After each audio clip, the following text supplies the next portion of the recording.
go. Good afternoon, ladies and gentlemen. This is the Vermont State Senate Committee on Institutions. I am Joe Benning, your host for this afternoon's events. We also have with us Senator Ingalls from Essex Orleans, Senator Mazza from Grand Isle, Senator Parent from Franklin County, and I don't yet see Senator McCormick from Windsor County, so I'm hoping that he will be joining us momentarily. For the first part of this afternoon, we are going to be on the conversation of pensions that we were talking about last week. I've asked the administration to come in and give us a few words from the administration's perspective. And Adam Gresham, I have you listed first as the schedule of events portrays you on the list today. I am looking first, probably ought to have you introduce yourself to my committee, because at this point we have one brand new senator, and it would be very helpful for him and anybody watching on YouTube to know who you are and what you're all about and how you fit into state government. We could start with that and then get into the topic of conversation. How's that? That works for me. Thank you, Senator. Good afternoon, everyone. I am Adam Gresham, Commissioner of Finance and Management for the Governor. I've been working for the Governor for, I guess this is 4 years. I came about 6 months into his first term, and I've been there ever since. And I oversee our budget office as well as our financial operations area. Prior to serving in the administration, I was in the House representing the Mad River Valley and surrounding communities. So it's a pleasure to be here. Welcome. I think if I could take a minute to introduce my colleague, Mike Middleman. Mike has worked as an analyst. He's now a senior analyst in the budget office. He's been here, I guess, 2.5, 3 years. And as part of his work to cover the Treasurer's office for us, he started diving into our retirement systems. And as the chair may remember, my former colleague, Brad Ferlin, who is now retired, and I came by your committee last year and presented on retirement. And it was really drawing on Mike's body of work that we were able to do that. So I thought it'd probably be most appropriate to have him come and kind of give it to you in person. So he's here joining me. Adam, can I ask you the division of government that you had? Can you describe that a little bit? Happy to. So finance and management is really 2 departments. We're within the agency of administration. Suzanne Young is secretary. And within that, there is the Department of Finance and Management, which is the budget office and the financial operations. The budget office, our main responsibility is writing for the governor and with his approval and opinion, the budget that we present the 3rd Tuesday of the session, and then advocating for it throughout the session. That is our main task. To do that, we keep track of every agency and department within government, as well as a number of component units, all of which are part of the budget. The other component of the finance and management actually is the larger component, and that is what we affectionately call FinOps, financial operations. And those are the people who, once the House and Senate sign the budget or agree to the budget document, it goes to the governor and he signs it. The financial operations folks are the ones who put it into practice. They're literally the ones who push the button and make the budget the law. And by allocating to all the different departments and agencies and making sure they track every penny that is appropriated and spent. The also within financial operations, the accounting office does the CAFR every year. The comprehensive annual financial report, known as the CAFR, is issued by December 31st, and that too is done by the financial operations folks. So we're really 2 small departments within the agency of administration. Do you also make the original recommend on the capital bill? So it so happens that my colleague, Mike Middleman, has worked with Kristen Clauser in the Agency of Administration, the Deputy Secretary, and he and Kristen are substantially the intellectual and analytical force behind the capital bill. So yes, they do. Thank you. You are welcome.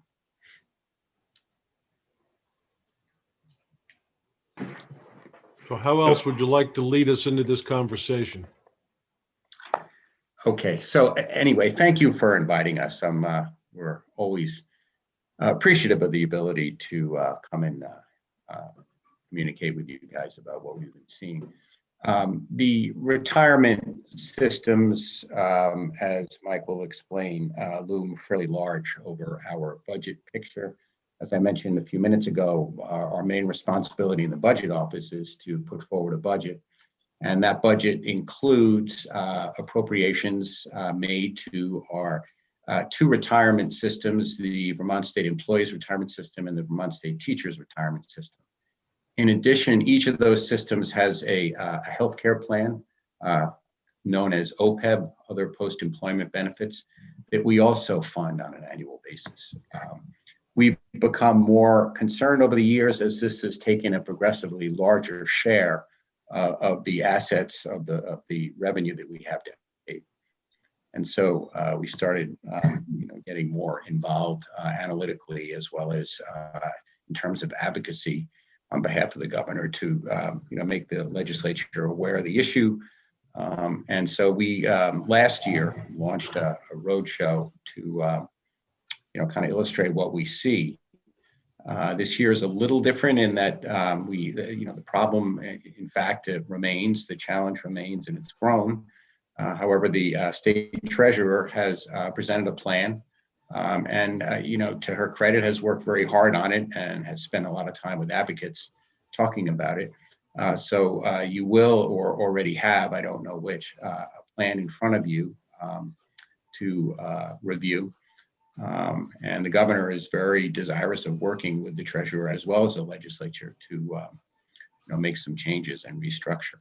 But I thought what we would do is start by kind of showing you, briefly what we see as the issue and what we face this year, and then we can move on to what the various issues are, if it's okay with the chair. Absolutely. Great. Mike, you want to take it from here? Sure. Thanks, Commissioner. Did you all receive the handout that I believe was sent to you earlier this morning? I did tell them we had received it, so I'm hoping they have it up on screen. But all right, that's what I'm going to be more or less presenting. So feel free to stop me if I'm moving too fast or if you have any questions along the way. Michael, before you start down the weeds path, if you could tell us a little bit more about yourself and how you came to state government. Sure. So again, my name's, for the record, my name is Mike Middleman. I'm a senior budget analyst in the Department of Finance and Management. I'm part of budget operations, or BUDMAN, that Commissioner Gresham just described. Before joining Finance and Management, I worked as a water quality specialist at the Agency of Agriculture. And that was my first foray into state government. I served as a water quality partner liaison there. And my involvement with agriculture continues to this day, as it's one of the departments that I'm an analyst for, as well as A&R, which I also worked closely with. And in addition to that, I cover pension systems and capital bill, Treasurer's Office, BGS, and EHR. Evidently, you're somebody that likes numbers. I am. We tend to have a number of those in our office, Joe. I hope somebody does. Great. So are you ready for me to walk through this handout? Sure. All right. So the first page is simply showing our retirement system assets and liabilities for both the state employee and state teachers retirement systems, as well as the respective OPEB systems for each one of those, and the resulting unfunded liabilities. So when you don't have assets to cover the liabilities of the system, you have an unfunded liability. And our yearly payment to these systems, for in particular the state employees and state teachers, setting OPEB aside for a moment, is what's called the normal cost, which is the daily cash flow of those systems, plus amortization of the unfunded liability. So we are on a plan right now to pay off our unfunded liability, and we're required by statute to pay that off for those two systems by 2038. Wow, that's a long ways off. We are a little more than a third of our way into that. It was a 30-year amortization schedule that was, we started that closed amortization schedule in starting in fiscal year 2010 as our first payment towards that. So yes, it is a ways off, but it's as you will see in next slides, it causes increased demand and payments from the state of Vermont as we get closer to that, as we either hit or miss our actuarial assumptions that went into those payments. We have to make up for it because we have to have the unfunded liability paid off by that date for these two systems per statute. The second chart is a good visual to explain that. This is just our unfunded liability payments for VSERS and VSTRS, so the state employees and state teachers retirement systems. It does Hey, Mike, if I could break in a minute, the chart on the page, you should go back one or two. Whoever is control. Yeah, there you go. There you go. Yeah, great. Thanks, Adam. So this, the red line is what our amortization payments, or what our needed payments to these systems looked like to the legislature and the governor at the time of the state deciding to enter into a closed amortization period. So when we made the decision to pay off our unfunded liabilities within 30 years, that red line shows what the projected payments would be for that unfunded liability. The blue line shows how that needed payment, as determined by our state actuaries, has slowly, and sometimes not so slowly, increased year after year, even though we've continued to either make or exceed our required contributions to these systems. And so up to 2022, which is the budget year that is in front of us now, you see that it's grown dramatically from the red line, what the red line projected we would be at in this year. And the remaining years are what the current actuarial projection has for these two systems till the end of our amortization, our closed amortization period, which is 2039.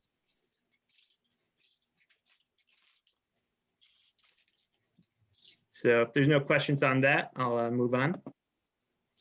Michael, before you do this, the skyrocketing gap, if you will, I suppose you could call that an alligator gap. Tell us about why the projections are turning out the way they are. Yeah, this was something that we saw as a trend, and it concerned us because in theory, you think that if you're making at least what the actuary tells you to put in to these systems, you should be chipping away at that and staying fairly close to what the actuary projected your payments would need to be in the future. So the actuary makes a variety of assumptions, and one of the major players in that would be the discount rate. So so essentially how much do your assets and unfunded liabilities grow over time? What sort of return on investment are you getting from the pension funds? But there's other assumptions, right? Like mortality, which is a very tricky one, date of retirement of your active pool. So as we either hit or miss different actuarial assumptions, our unfunded liability can grow even if we're making what was thought to be the needed payment. And so, but if this is a long period, right? This is 30 years. So we would expect that some years you are above it, some years you're below it, and other years you're right on, that it should balance out. But what we saw, at least since we entered this closed amortization period, was that we were consistently under the actuaries' assumptions were consistently being undershot and added to our unfunded liability even as we made payments. So when they reevaluated our systems, it would result in a higher increase in the following fiscal year. Okay. It was really, another thing too. I mean, one is clearly the actuaries made assumptions that turned out to be not true or wide of the mark. And the other issue is that the investment returns did not equal what was baked into the actuaries' assumptions. So we kind of underwhelmed on the investment side, and we missed many of the assumptions the actuary used about, a variety of things, like Mike said, mortality, turnover, COLA, all kinds of stuff. So it was really twofold: investment returns and actuarial assumptions that kind of did us in. So I appreciate you going through this at the 50,000-foot level, because not only do we have new committee members and a new legislator, there's in Zoom always the possibility that there are people watching in the public that have never been through this before. We're keeping it at a very high level and trying to explain it in plain English for everybody is very much appreciated. Yeah, and please feel free to keep stopping me if I'm using excessive jargon or need something defined. I'll try not to do that. But one thing I did want to point out was on that first chart, just that our total unfunded liabilities for these systems has now hit $5.7 billion, which is up about over $1 billion from last year. And the reason why I wanted to mention this is that there was an experience study for our pension systems, and it resulted in the actuary changing their assumptions because, like I said, and Adam alluded to, that we kept missing what we had assumed.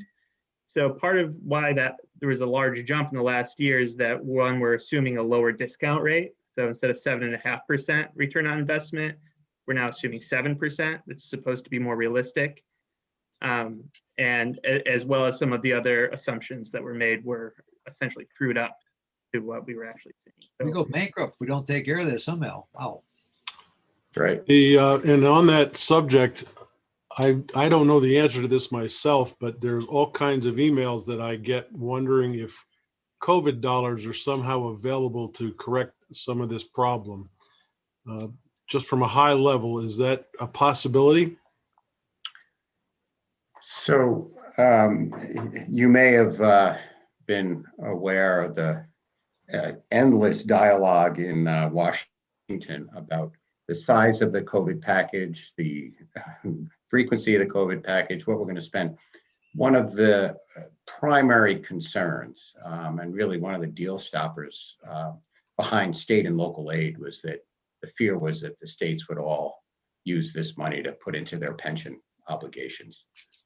So that was specifically prohibited from the CARES money, which is the big coronavirus relief fund money, and other grants or federal money we've received have been very targeted towards, for example, healthcare or education and the like. So the short answer is there has not been COVID dollars that have been available for pensions. Is that subject still up for discussion as far as you know at the federal level? As far as I know, it is not, but I'm no better in touch with what they're doing in Washington than anyone else. But as far as I know, no. Okay.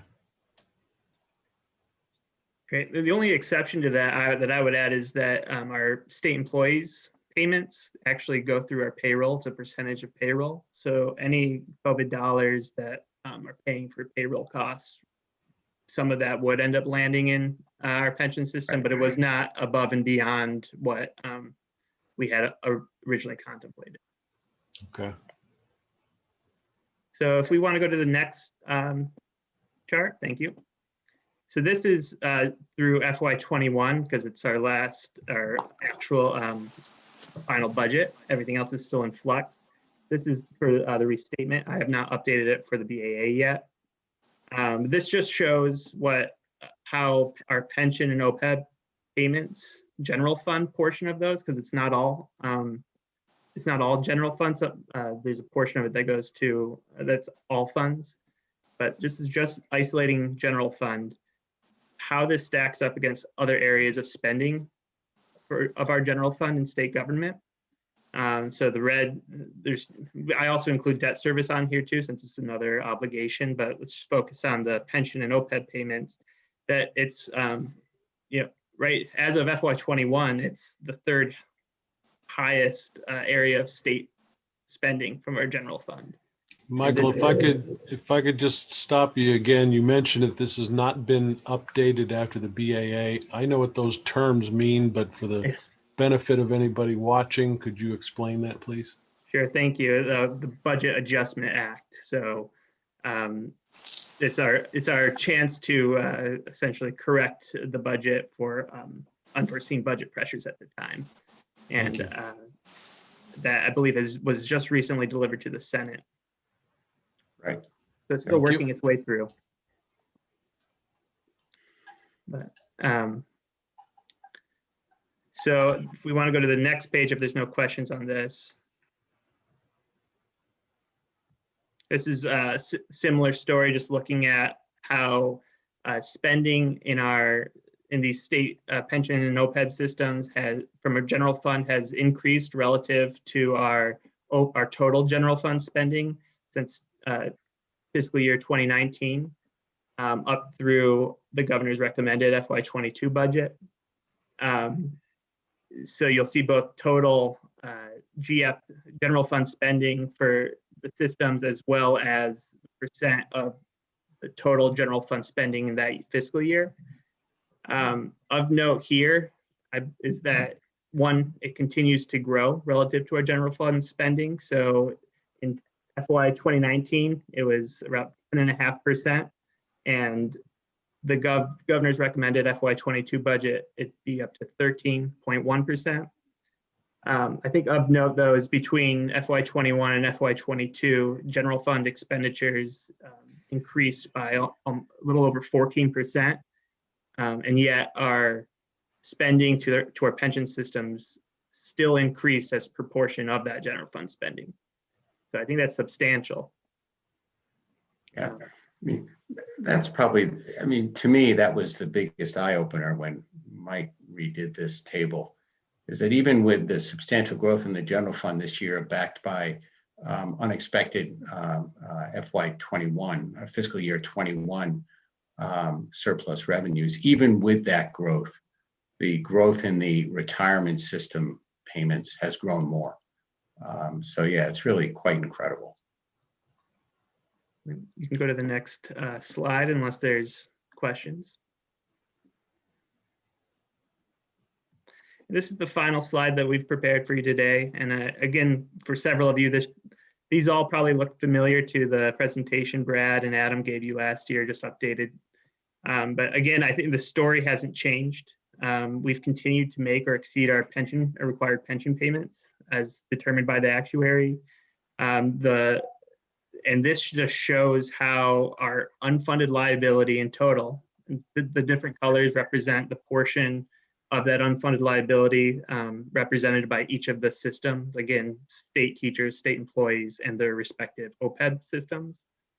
That our unfunded liability has continued to grow, even though we've made our actuarially determined payments for our at least for the state employees and state teachers system, as well as several one-time payments to try to address this issue in the past. And so this chart essentially just lays out how our unfunded liability over time since 2010, highlighting the one-time payments as well as some other changes in actuarial assumptions, and how the discount rate has changed over time, There's been various one-time payments, and most recently you see the large jump. This is what I was just talking about earlier, where we have a large jump in our unfunded liability, and the note below saying how we've changed actuarial assumptions as a result of our experience study.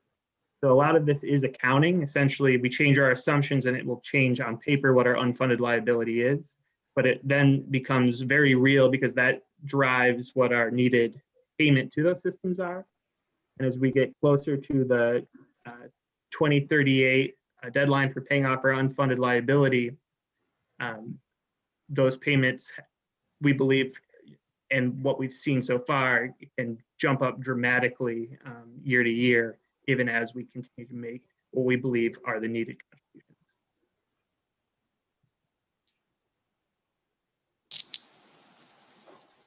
And at that, I'd open it up for any questions that you guys may have.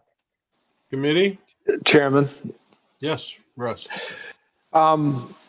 when you adjusted from 7.5 down to 7%, is that performing at that rate now? I mean, is that adjustment made the? I don't see where it made a difference, but is the fund performing at 7%? Adam can jump in if with more info on that one. The adjustment was just made in the fall, and I don't think they changed their portfolio in order to meet a lower return requirement. So it's really hard to say, but I don't think they made any portfolio changes. I think the adjustment was made really in light of the fact that return assumptions have gone down based on the elevation of the markets as well as historical returns. So I don't think they've done anything in terms of portfolio investments to change. I think the change was just an acknowledgement of what we can expect going forward. It does seem pretty lofty, even at 7%, from 7.5 to 7%. It does seem like a pretty lofty goal to be met. And probably you guys, maybe you know this, maybe you don't, but are we pretty restricted as far as where we can put these dollars to get the returns? I've heard that we're only investing in green funds, nothing else, only anything that will be deemed a green investment. Do you know that if that's what in fact the case is? So that came up several years ago, and I believe the pension committee resisted the mandate to only invest in green industries. However, I believe of late that may have changed. I'm not the best person to answer that, but I think there was some acknowledgement that the board will divest of whatever fossil fuel companies. But I think that's a better question directed at the treasurer.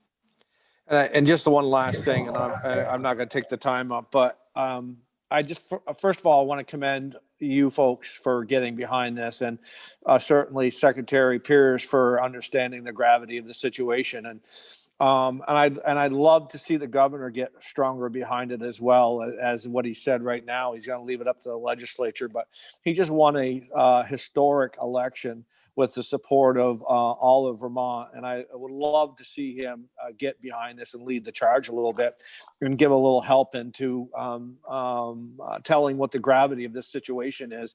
This is, as Senator Maas had commented earlier, I mean, we're just going to go corrupt on this. And if we don't handle this with hopefully Washington, and as you had said, Commissioner, as well, we don't know what Washington is going to do, but hopefully they do put less restrictions on these funds coming on the proposed more COVID relief funds. But anyways, I will jump out of here and let somebody else take some time.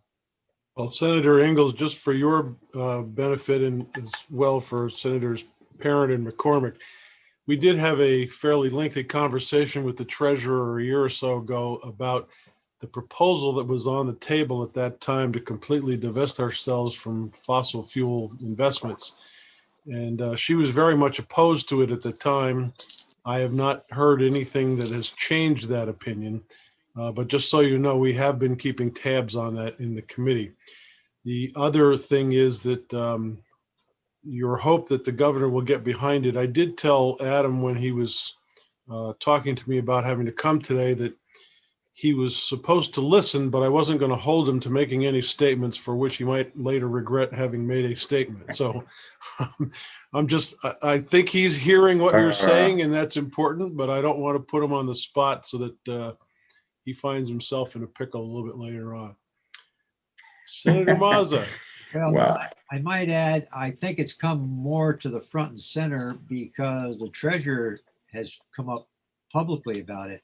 She has opposed it in the past. And now with the treasurer endorsing a change, because Dave Coates has worked on this for many years, but she was reluctant to do anything. But coming from the treasurer, I think it'll have more impact on the legislature because it is a serious issue. And you can't continue down this road. I mean, we've got to face reality here because the bond ratings are going to go down the tube, and there's a whole combination of things that are going to happen. So I think the governor certainly will get behind it, but he had to have the treasurer come front and center and say, look, we got a problem here, because she is well respected in their community, and she also handles the money, and we rely on her. So I think it's going to get the attention of the legislature, which it hasn't in the past, because she's opposed it. She's opposed any changes in it. That's just my personal opinion. Yeah, and if you all should by now have a copy of the governor's recommend that was sent out hard mail, I would highly recommend you download this chart, print it out, stick it in that booklet, because we're going to want to keep tabs on how things are going on throughout the session. And I'm sure we're going to be referring to these documents again, so you don't want to lose them. Other questions, committee members, comments? Adam, Michael, anything else you want to tell us? Before stepping down, I would like to respond at least to what Senator Ingalls and Senator Mazza had said. I think the committee will remember the governor made a point of calling out the treasurer during his budget speech and thanking her for stepping forward and putting herself out there. And he, in that speech, said that he is eager to work with her and with the legislature, the House and the Senate, on finding a solution. So he will be at the table, I can assure you of that. And his main concern, and our concern here in the Agency of Administration too, is that whatever plan that we make and decide upon, and we hope to be at the table when those plans are being made, we will insist on having a plan for all of those 4 retirement contributions that Mike showed in his chart. That means for the pension plan for the state employees and the OPEB plan, the pension plan for the teachers and the OPEB plan for the teachers. So we need a plan that is holistic, that covers all 4 of those contribution requirements, and all tied together in a bow, so we have visibility as to, from a budgeting standpoint, what is this going to cost, and how reasonable is it to think that we will be successful 17 years now in the future, 2038, 39, in retiring all these liabilities, or at least making them funded from what they currently are unfunded. You know, what is the cost going forward, and how reasonable is it? And that's really what we're looking for. And we do hope to be active participants in the dialogue. And you know, we hope to work with the treasurer and the legislature to do that. Yep. Thank you, gentlemen. Anybody else have any parting thoughts? All right. Well, thank you, gentlemen, for joining us today. I'm sure we'll be talking some more in the future. Thank you. Thank you, sir. Committee, Thank you both. if you could get back onto the other link at about 2:25, we'll pick up and go from there. 2:25, Joe? 2:25, please. Mr. Thank Chairman, you, Commissioner. Yes, Chairman. sir. Chairman, Yep. I have used all the numbers I've been given to get in just now. I'd appreciate if Denise would contact me with, I'm sure she has sent them, but send the numbers again. if that would be possible. Up to 10 or 1 through 10 or higher or what? I'm hoping that The Denise Zoom has number. just heard you. Yeah. Okay, thanks. We'll see you at Okay, thank you. 2:25.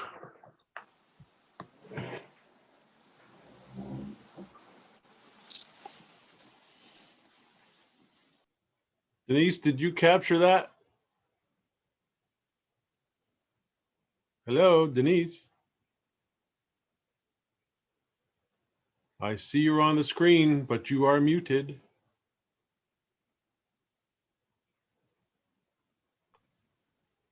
Hello? Hello? Did you Hello? get Dick's request? Yes, yes. Okay, And I will do it right now.